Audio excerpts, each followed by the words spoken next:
आज की कहानी है माता पिता की सेवा।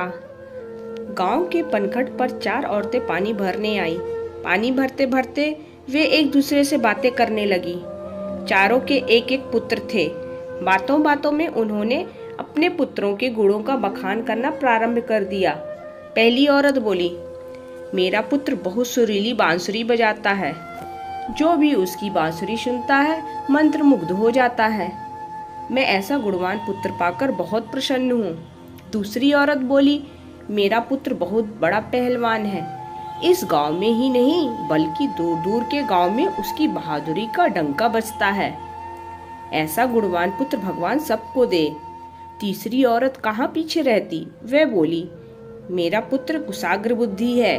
उससे अधिक बुद्धिमान इस पूरे गांव में नहीं। लोग अपनी समस्याएं लेकर उसके पास आते हैं। मैं ऐसा पुत्र पाकर धन्य हो गई। चौथी औरत ने सबकी बातें सुनी लेकिन कहा कुछ भी नहीं। इस पर वे औरतें उससे कहने लगी, बहन तुम भी तो कुछ कहो ना, तुम्हारे पुत्र में क्या गुण है? कोई ना कोई गुण तो उसमें अवश्य होगा। वह औरत बोली, क्या कहूँ बहनों, मेरे पुत्र में तुम्हारे पुत्रों की तरह कोई गुण नहीं है।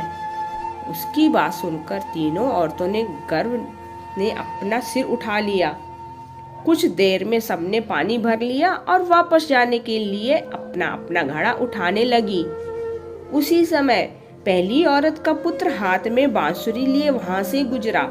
उसने देखा कि उसकी माँ पानी से भरा घड़ा नहीं उठा पा रही है, किंतु वह यह अनदेखा कर बांसुरी बजाते हुए वहां से चला गया। दूसरी औरत का पहलवान पुत्र कुछ ही दूरी पर मुकदर घुमा रहा था। उसकी माँ कुएं से घड़ा उठाकर जैसे ही उतरी उसका पैर फिसल गया। किसी प्रकार वह संभल पाई, किंतु पहलवान पुत्र अपनी माँ को नजर उठाकर देखने के बाद भी उसके पास नहीं आया और अपनी कसरत में लगा रहा। तीसरी औरत का पुत्र भी वहां से किताब पढ़ते हुए निकला। उसकी माँ ने कहा, पुत्र मैं दोनों हाथों से घड़ा पकड़े हुए हूँ, ये रस्सी जरा मेरे कंधे पर डाल दे। लेकिन वह अपनी माँ की बात अनसुनी कर वहां से चला गया। तभी चौथी औरत का पुत्र वहां आया। अपनी माँ के सिर पर घड़ा देख वह उसके पास गया और उसके सिर से घड़ा उतारकर अपने सिर पर रखकर चलने लगा। कुएं के पास बैठी एक बुढ़िया यह सब देख सुन रही थी। वह बोल पड़ी, मुझे तो यहाँ बस एक ही गुणवान पुत्र नजर आ रहा है, वही जो अपने सिर पर घड़ा लिए जा रहा है।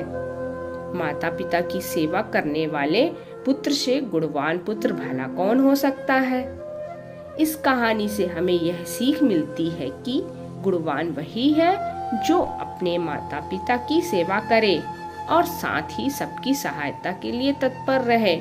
दोस्तों, कहानी अच्छी लगे तो एक लाइक जरूर करें और चैनल पर नए हैं तो सब्सक्राइब जरूर करिए। धन्यवाद।